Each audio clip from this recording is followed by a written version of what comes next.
He killed a family's 1-year-old puppy dog and stole money from a kid in a wheelchair. Steven Seagal has such a comically terrible history, he now simply refuses to face it. I wonder how you deal with all that. Hello, Steven Seagal. Number 1, treating other actors terribly during filming. I have a family member that worked with him years ago on a low-budget film. Steven Seagal was miserable and rude, but it only gets worse from here. Whilst filming for the movie Exit Wounds, stuntman Steven Quadros explained that Seagal would unexpectedly kick guys in the nuts to see if they were wearing cups, which was also mentioned by a different stuntman in a completely unrelated interview. The first thing he's gonna do is kick you in the nuts. He's like, oh, hey, we're wearing a cup? Well, he's just gonna pop you in the nuts. That's the first thing he does. One comment stated, I actually know a few stuntmen and actors who've worked with Seagal, and they all echo the same thing about him, one of whom might have been Stephen Lambert, who stated Seagal became more unpredictable during his fight scenes. He's notorious of breaking people's arms, legs, ribs, as he'd actually punch and hit other actors to make the fights look real. He was actually hitting the stuntmen like, oh, hell yeah. He's known for that. To make matters worse, protective equipment wasn't allowed on set. There's nothing wrong with putting on pads. They would say no because he wouldn't allow it. And it's therefore no surprise that during one scene, Seagal injured DMX's shoulder during the fight, so X had to take a few days off. Even worse was when Seagal put a stuntman in hospital. And he beat the shit out of the guy and smashed his face to the mirror multiple times. He went over the top to the point that sent the guy to the hospital. Which isn't surprising given he was this rough while filming a YouTube video. Oh. Whoa. Right, yeah.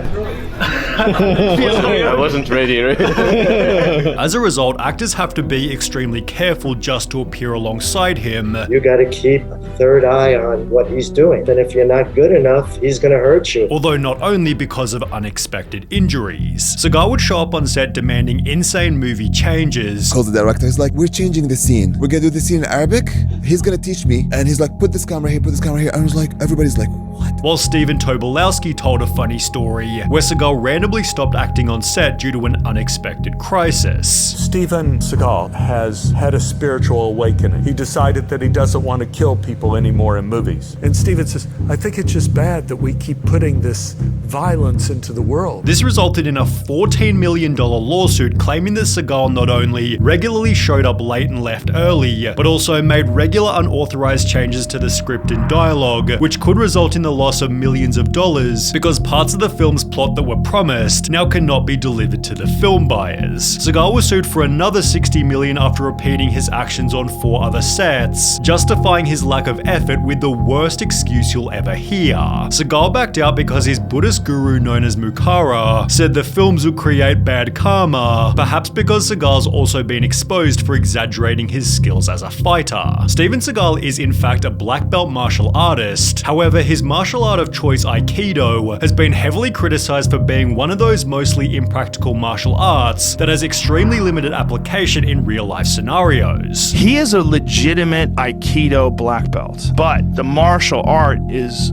the questionable thing. A Reddit comment describes Seagal's martial art to be kind of a cult with fake telegraphed attacks. The attackers are just there to make the master look good, which is exactly what's shown in this video, where Seagal's attackers just fall to the floor to make him look good for the crowd. Unfortunately, people don't voluntarily flip over in the real world. This makes pro wrestling look real, wonderfully choreographed. Fighting is always easier when your opponent cooperates. It's therefore no surprise Seagal has no professional fighting record. Who in MMA does Aikido? So-and-so coming in the cage is a world champion with a background in Aikido. You've never heard that once. Have you ever heard that once? It's for a reason. But he did claim that he'd taught Anderson Silva how to do a highly specialized move, the leg kick. I started teaching him kicks that I thought he could really hurt people with, and at that point I knew he was going to start to really make these kicks, work. He created the front kick. Did he invent the wheel too? In response, Anderson Silva made a video mocking Steven Seagal's fighting, although there was one more attempt by Seagal to prove he could actually fight. Whilst on set for the movie Out for Justice, Seagal claimed that due to his Aikido training, he couldn't possibly be choked unconscious. The challenge was taken up by martial artist Gene LaBelle, who not only choked Seagal out instantly, but also caused Seagal to soil himself in the moments he was blacking out. When asked about the incident, LaBelle Seagal stated, sometimes Steven has a tendency to cheese off the wrong people, and you can get hurt by doing that. So if a guy soils himself, you can't criticize him, because if they just had a nice big dinner an hour before, you might have a tendency to do that. Seagal responded by claiming that he and LaBelle had never even fought. There was never ever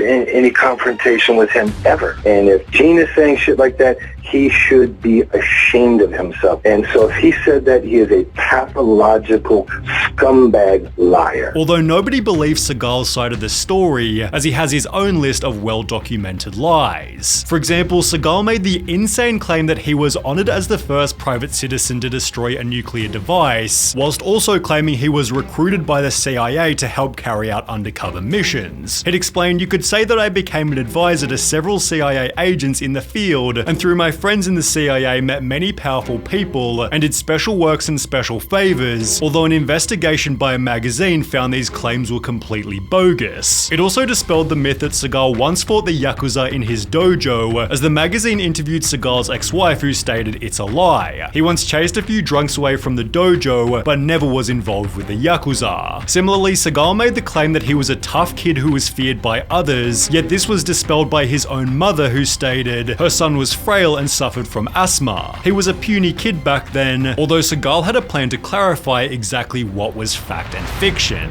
He'd post a Reddit Ask Me Anything, likely expecting normal questions. However, the responses would only deepen the past that was already haunting him. What kind of pants were you wearing when Gene LaBelle choked you unconscious and caused you to shit your pants? I personally know a stuntman who had all of his front teeth knocked out by you and said you didn't even apologize. Why did you do that? Can you explain how you developed the front kick that Anderson Silva used in his UFC fight? Although there was one more question that was worse than any other. Hey there, I went to the same junior high school as you in Fullerton, CA many years later.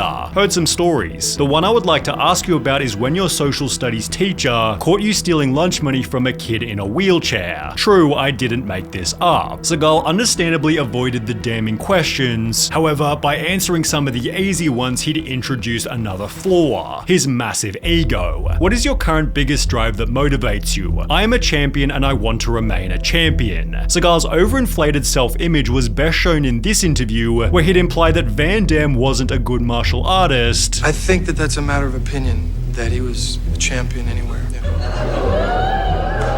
Which was then proven at a party when the two came head to head. The party was hosted by Sylvester Stallone, who stated, Van Damme was tired of Seagal saying he could kick his ass and went right up to him and offered him the chance to step outside so he could wipe the floor with him. Seagal made some excuse and left. Van Damme, who was completely berserk, tracked him down and again offered him a fight, and again Seagal pulled a Houdini, yet Seagal unsurprisingly stated it was Van Damme who ran from him. Is that true he got in a fight with you? No, it'd be like me squashing an ant. If he sees me, he runs. It's therefore no surprise that Seagal despises Van Damme. Thoughts on Jean-Claude Van Damme? Can I laugh in your face? Do I think Jean-Claude's a tough guy in martial arts? No. However, Van Damme has only ever said positive things about Seagal in return. Met the guy a few times. He's a nice guy. Doesn't like me much. I like him a lot. Good guy. Good charisma. He's got something special on the screen. Another example of Steven Seagal's ego came from a story told by Rob Schneider. Finally, Steven Seagal emerges and he comes out and he said, I just read the greatest script I've ever read in my life. He goes, really? Who wrote it? I did.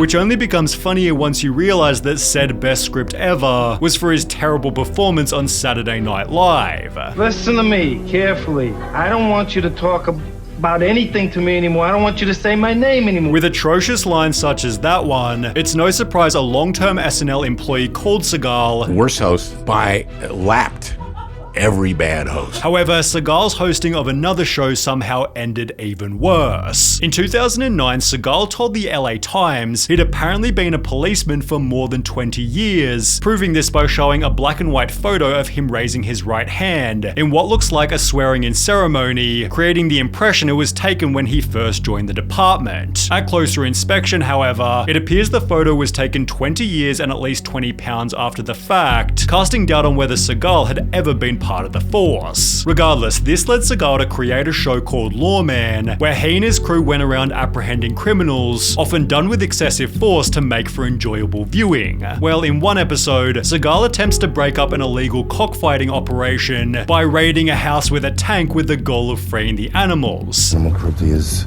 one of my pet peeves. However, after doing so, the property's owner Jesus Sanchez Uvira quickly filed a $100,000 lawsuit which claims that more than 100 prize chickens being bred for show were killed by Seagal and his colleagues. An 11-month-old puppy was also shot and killed during the early morning raid. Seagal responded by stating, "I've been called a lot of things in my career, some of them not so kind. But to be labeled an animal abuser is beyond the pale and that is simply a role I will not accept." While another policeman stated if my deputies, or Posseman Seagal for that matter, had done something so awful like shooting a family dog, then where are the photos to prove it? It seemed for the first time ever Seagal wasn't actually lying. However, there was one more lawsuit that would end the show completely. In mid-2010, Steven Seagal was sued for sex trafficking, which became one of so many different allegations, it's genuinely difficult to count them all. On the set of 1991 Out for Justice, 4 different women quit during filming due to Seagal's continued piggery,